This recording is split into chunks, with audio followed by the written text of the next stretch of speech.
నీ గురించి అన్నీ తెలుసు కూడా శంకర్ నిన్ను క్షమించి నీకు మంచి జీవితం ఇవ్వాలని నిన్ను ఇంట్లో ఉండనిచ్చాడు.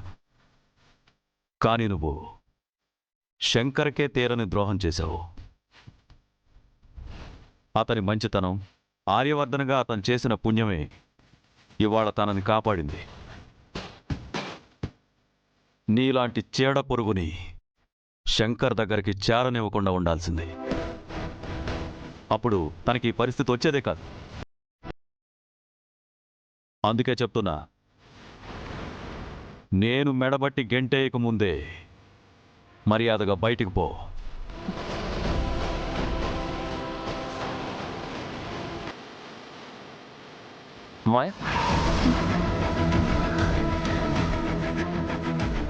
నాన్నకు మెరుగు వచ్చింది, రా చూద్దాం.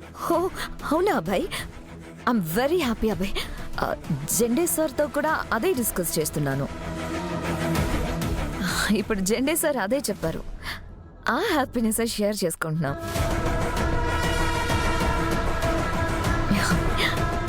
కదా అబ్బాయి, వెళ్దాం. జెండే సార్, నేను వెళ్ళి శంకర్ గారిని పలకరించేస్తానే. కదా అబ్బాయి?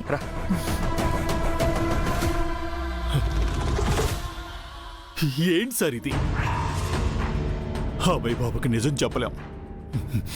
వీళ్ళ కుట్రల్ని ఎన్ని రోజులు భరించాలి? శంకర్ డిశ్చార్జ్ అయ్యి ఇంటికెళ్ళిన తర్వాత మనం అన్నీ డిస్కస్ చేద్దాం యాదగిరి. వాళ్ళిద్దరు ఆటలు కట్టించాలి.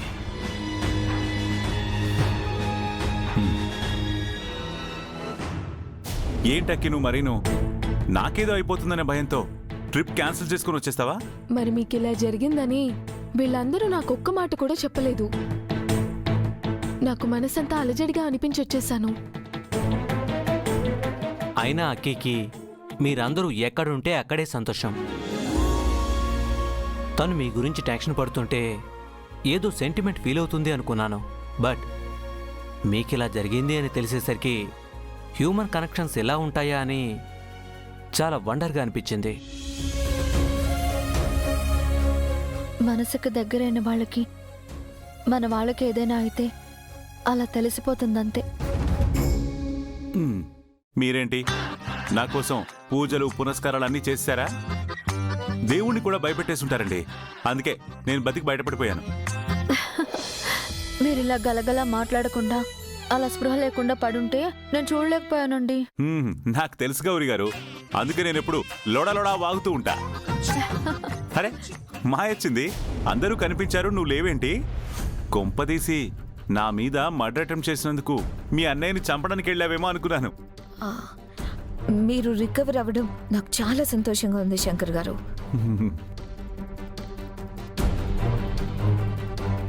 మాయ కూడా చాలా భయపడిపోయింది శంకర్ గారు. ఎందుకు? నేను బతికిపోయానన్నా? శంకర్ గారు జస్ట్ జోకు అంతే.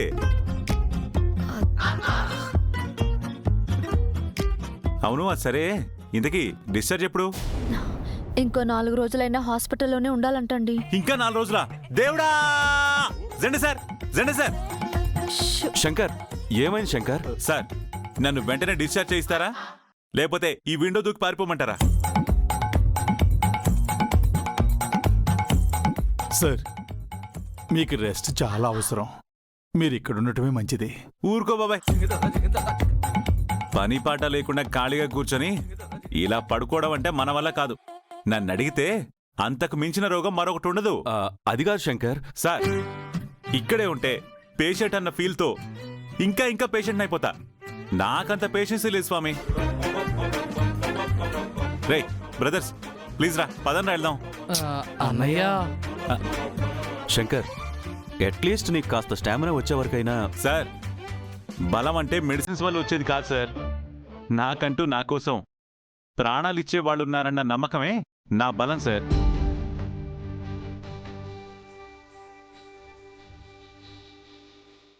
మీరంతా ఉండగా నాకేమవుతుంది సార్? పదండి సార్, మన ఇంటికి పోదాం. అబ్బా, నువ్వు మొండిగట్టాను శంకర్. సరే, నేను డిశ్చార్జ్ ఏర్పాట్లు చూస్తాను. ప్లీజ్ సార్, తొందరగా. అబ్బా అకి,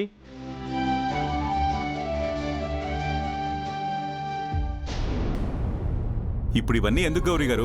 పెద్ద ప్రమాదం దాటుకొని వచ్చారు. మీ మీద ఏ చెడు దృష్టి పడకూడదు. మీ అందరి అభిమానం ప్రేమ ఉండగా నాకేమవుతుంది గౌరీ గారు? అలా అనకండి. చెప్పినా వినదే.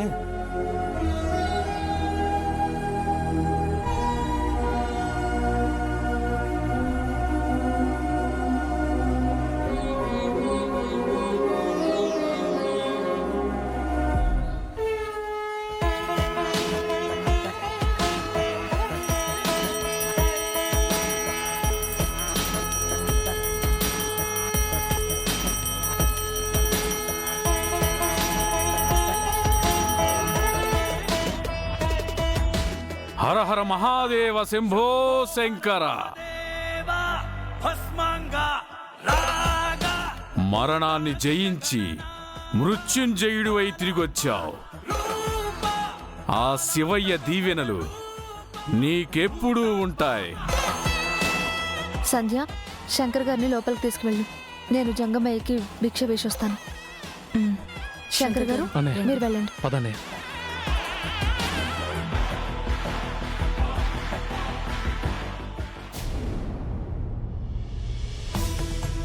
మీకెంత కృతజ్ఞతలు చెప్పుకున్నా తక్కువే జంగమయ్య. మీరు ముందుగా హెచ్చరించడం వల్లే మేము అప్రమత్తంగా ఉండగలిగాము. కఠిన దీక్షని ఆచరించి ఆ శివయ్యని మెప్పించుకుని నీ భర్తని రక్షించుకున్నావు. శుభమస్తు. రేపటి నుంచి అంతా మంచి జరుగుతుంది కదా జంగమయ్య? ఇక ఎలాంటి దోషాలు లేవు కదా? శుభగడియలన్నీ గోచరిస్తున్నాయి. అంతా మంచే జరుగుతుంది. కీడు జరిగిన ఇంట్లో శుభకార్యం జరగడం మంచిదంటారు. మృత్యుముఖం వరకు వెళ్ళొచ్చాడు కదా, ఆ దోషం దృష్టి పోవాలంటే ఇంట్లో ఏదైనా శుభకార్యం చేయడం ఉత్తమం. కళ్యాణ గడియలు కూడా సమీపించినట్టే. శుభమస్తు. హర హర మహాదేవ శంభో శంకర.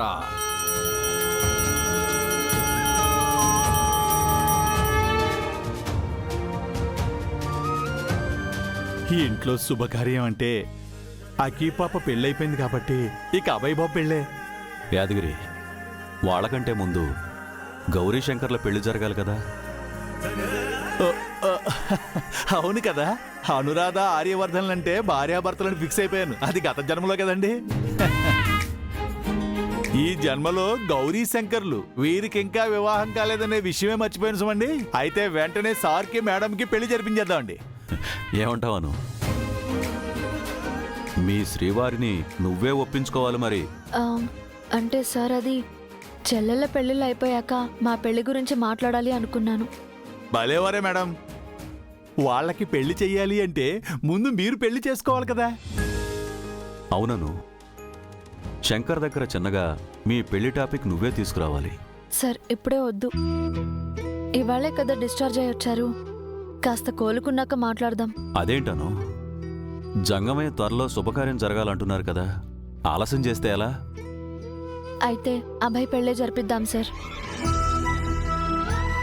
ఎందుకంటే శంకర్ గారికి గతం గుర్తొస్తేనే కానీ మా పెళ్లి జరగదు. ఒకవేళ గౌరీలా ఆయన నన్ను యాక్సెప్ట్ చేయాలన్నా కూడా ముందు తన తమ్ముళ్ళ పెళ్లిళ్ళు జరగాలంటారు. ఇదంతా లేట్ అయ్యేదే సార్. అందుకే జంగమయ్య చెప్పినట్టుగా ఈ ఇంటికి సార్కి మంచి జరగాలంటే అభయ్ పెళ్లి చేయడమే మంచిది. సరే, ఆ విషయం గురించి తర్వాత ఆలోచిద్దాంలే. నువ్వు వెళ్ళి శంకర్కి ఏం కావాలో చూసుకో. యాదగిరి, రాకేష్ని అరెస్ట్ చేయించాం కదా, నేను ఒకసారి స్టేషన్ వరకు వెళ్ళొస్తాను. కొన్ని ఫార్మాలిటీస్ అవి ఫినిష్ చేయాలి. అలాగే సార్, వస్తాను.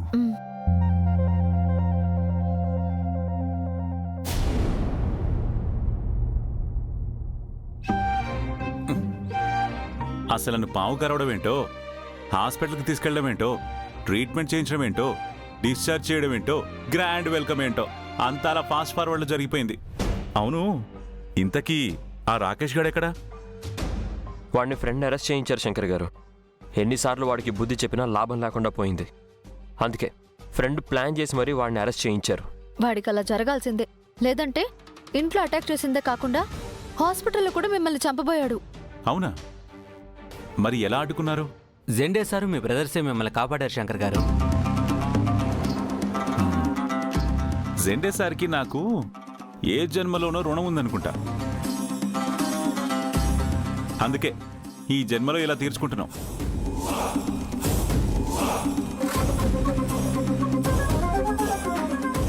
అవును, ఇంతకీ జెండే సార్ ఎక్కడ? మీ సెక్యూరిటీ గురించి ఆ రాకేష్ను బయటికి రాకుండా చేయడానికి మాట్లాడడానికి వెళ్ళారు సార్.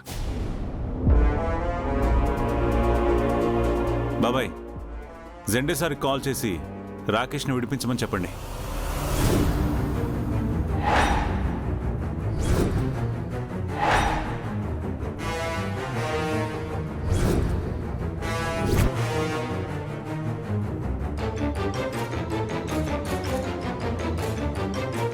ఏం మాట్లాడుతున్నావు అన్నయ్య? వాడిని రిలీజ్ చేస్తే మీ ప్రాణాలకే ప్రమాదం. అవునన్నయ్య, జెండే సార్ ప్రాణాలకు తెగించి మరి వాడిని అరెస్ట్ చేయించారు. ఇప్పుడు వదిలేయమంటావేంటి? మీరు ఉండండిరా. బాబాయ్, నేను చెప్పినట్టు చేయండి. లేదంటే కాల్ చేసి ఇవ్వండి, జెండే సార్తో నేనే మాట్లాడతా. శంకర్ గారు, ఏమైందండి మీకు? కోరి ప్రమాదం కొని తెచ్చుకుంటారా? వద్దు శంకర్ గారు, వాడు చేసిన తప్పుకి జైల్లోనే శిక్ష అనుభవించాలి. అయితే మీకెవరికి నేను చెప్పిన దాని మీద నమ్మకం లేదన్నమాట. సరే, అయితే మీరెవరు ఫోన్ చేయకపోతే నేనే చేసి మాట్లాడతాను. సార్ అన్నయ్య. నేను మాట్లాడతాను సార్, ప్లీజ్ సార్.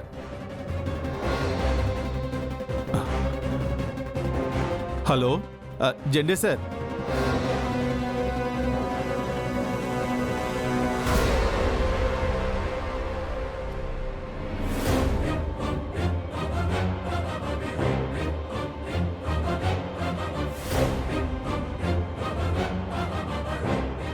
సార్, రాకేష్ని విడిపిస్తున్నారు సార్. అమ్మయ్యా, ఓ పని అయిపోయిందండి.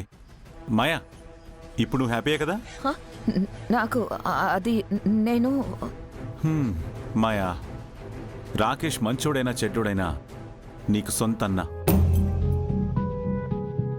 తోడబుట్టినవాడు జైల్లో ఉన్నాడు అంటే నీ మనసెంత బాధపడుతుందో నేను అర్థం చేసుకోగలను.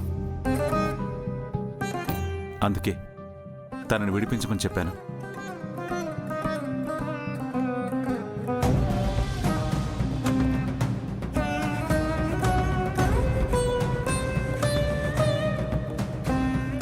ఏంటి అందరూ అలా ఉన్నారు? గౌరీ గారు, మాయా మనింటమ్మాయి. తను సంతోషంగా ఉంటేనే కదా మనం అందరం సంతోషంగా ఉండేది. ఏమంటావు అబ్బాయి? మీరేం చేసినా కరెక్ట్గానే చేస్తారు శంకర్ గారు. నువ్వొక్కడివే నన్ను కరెక్ట్గా అర్థం చేసుకున్నావు. ఇది శంకర్ కొత్త ప్లానా? నేను అడగాలనుకున్నది ఎలా ముందే గెస్ చేసి అన్నయ్యని రిలీజ్ చేయాలన్నాడు. ఏదో ప్లాన్ చేస్తున్నాడు. అవును గౌరీ గారు, ఇందాక జంగమయ్య వచ్చాడు కదా, ఈ ఇంటి ఫ్యూచర్ గురించి ఏమైనా చెప్పాడా? ఎందుకు చెప్పలేదు? ఇంట్లో శుభకార్యం జరగాలని చెప్పారు. వర్ధన్ కుటుంబంలో శుభకార్యం అంటే అభయ్ పెళ్ళి.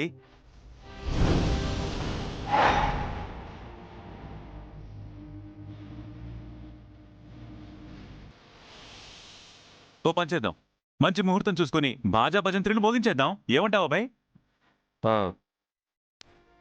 మీ ఇష్టం శంకర్ గారు. మా ఇష్టం ఏముందిలే అబ్బాయి, నీ ఇష్టం ఏంటో ఇక్కడున్నోళ్ళందరికీ తెలుసు. నిన్ను ప్రేమలో పడేసిన ఆ మా ఎవరో కూడా తెలుసు. ఏమాయా? వర్ధన్ కుటుంబానికి కోడలవడానికి నీకోకే కదా?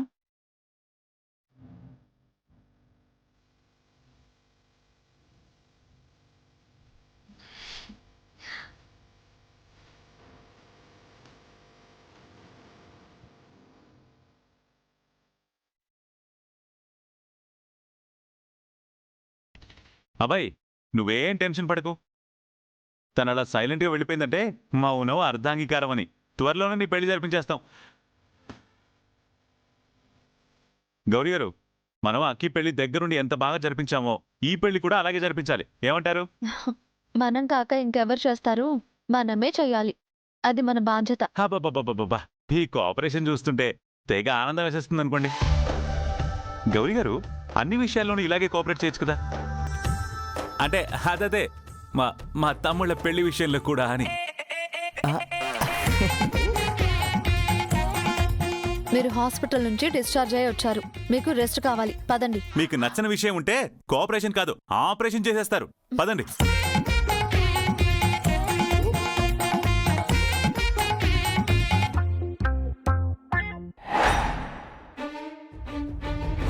చెప్పాదు గిరి, ఏదో మాట్లాడాలన్నావు. ఉన్న పలంగా రాకేష్ని విడిపించమని శంకర్ సార్ చెప్పగానే నాకేం చేయాలో అర్థం కాలేదు సార్. మీరందరూ పక్కనే ఉన్నారు కదా యాదగిరి, కనీసం మీరైనా నచ్చ చెప్పాలి కదా. ఆయన గురించి మీకు తెలియందే ఉంటుంది సార్. ఆయన నిర్ణయం తీసుకున్నారు అంటే ఎవరి మాటైనా వింటారా? అది నిజమేలే. నాకైతే రాకేష్ని విడిపించడం ఏమాత్రం ఇష్టం లేదు. శంకర్ నిర్ణయాన్ని కాదనలేక వాడిని జైలు నుంచి రిలీజ్ చేయించాను. శంకర్ సార్ అభయ్ బాబు గురించి ఆలోచించి అలా చేశారని నా అభిప్రాయం సార్. మా ఆయన మంచి మనిషిగా చేసి అభయ్ బాబుతో పెళ్లి జరిపించాలనేదే సార్ ఉద్దేశం సార్.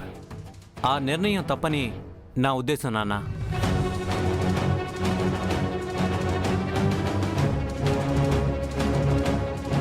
అవును నాన్న, శంకర్ గారు తీసుకున్న నిర్ణయం తప్పని నాకు అనిపిస్తోంది. నేను ఈ విషయం గురించి మీతో మాట్లాడాలని వచ్చాను. శంకర్ గారు మాయను మార్చాలి అనుకుంటున్నారు, కానీ అది జరగని పని. తను వర్ధన్ కుటుంబం మీద పగతో వచ్చిన మనిషి. ఆ పగ తీరే వరకు తను వదలదు. వాళ్ళు నన్నే ఎంతగానో పొల్యూట్ చేసి నాకు లేనిపోని ఆశలు కల్పించి వర్ధన్ ఫ్యామిలీకి ద్రోహిగా మార్చాలనుకున్నారు. శంకర్ గారి వల్ల నిజం తెలుసుకుని మారాను. మరి శంకర్ గారికి మాయను మార్చడం అసాధ్యం.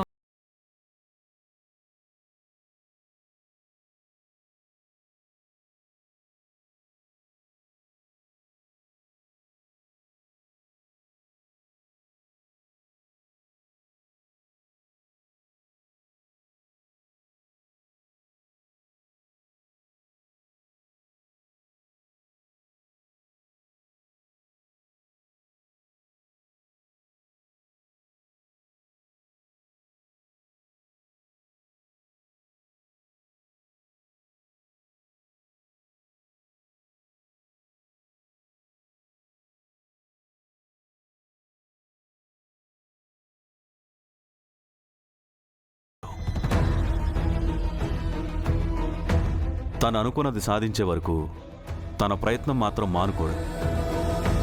That is Aryavardhan. మాయా రాకేష్లు కూడా తన తండ్రిలాగానే ఎన్ని అవకాశం ఇచ్చినా మారకపోతే? రవి చెప్పింది కూడా ఆలోచించాలి సార్. ఒకవేళ మాయ మారినట్టుగా నటించి అభయ్ బాబుని పెళ్లి చేసుకున్న తర్వాత ఈ వర్ధన్ కుటుంబాన్ని నాశనం చేయడానికి మళ్ళీ కొత్త కుట్రలు చేస్తే అది ఇంకా ప్రమాదం కదా సార్. ఆఫ్కోర్స్ యాదగిరి, ఆ ప్రమాదం అయితే ఉంది. కానీ శంకర్ ప్రయత్నం మీద నమ్మకం కూడా ఉంది. అందుకే తన నిర్ణయానికి అడ్డు చెప్పలేను. నీ విషయంలో కూడా నువ్వు మారతావా లేదో అనే డైలమాలో నేనున్నాను. ఖచ్చితంగా మారుస్తాననే నమ్మకంతో శంకర్ ఉన్నాడు. మార్చాడు కూడా. మేబీ మాయ విషయంలో కూడా ఇలానే జరగొచ్చనేది నా ఆశ Yadagiri. Let's hope for the best. కానీ ఒక్క విషయం, మనం ఈ విషయాన్ని మరీ ఓవర్ పాజిటివ్గా తీసుకుని నెగ్లెక్ట్గా కూడా ఉండకూడదు. మాయా రాకేష్ల పైన ఒక కన్నేసి ఉంచాలి. ఫ్రెండ్,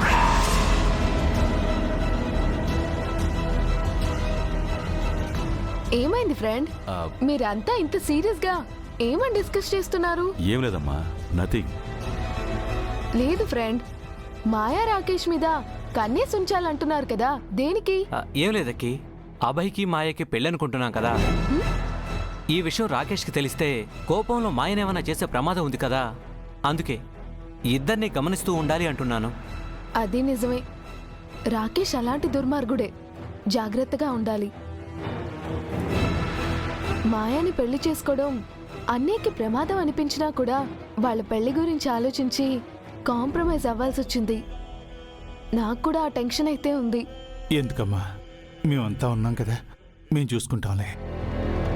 నువ్వు సంతోషంగా అభయ్ బాబు పెళ్లి ఏర్పాట్లు చూడు. సరే మావయ్య.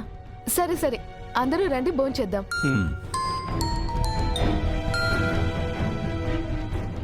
శంకర్ నారాయణ గారు చెప్పండి. అవునా, ఓకే, నేను వెంటనే బయలుదేరుతున్నాను. అకి, మీరంతా భోంచేయండి, నేను ఆఫీస్కి వెళ్ళొస్తాను. అదేంటి ఫ్రెండ్, భోంచేసి వెళ్ళొచ్చు కదా. పర్లేదు అక్కి, వర్క్ ఇంపార్టెంట్, నేను ఆఫీస్కి వెళ్ళొస్తాను.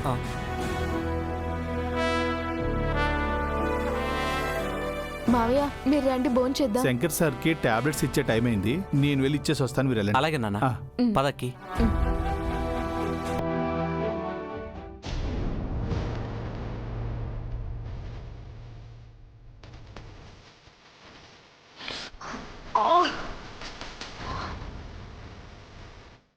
సడన్ గా టాపిక్ పెళ్లి వైపు డైవర్ట్ చేశాడంటే శంకర్ అసలు ఏం చేయబోతున్నాడు?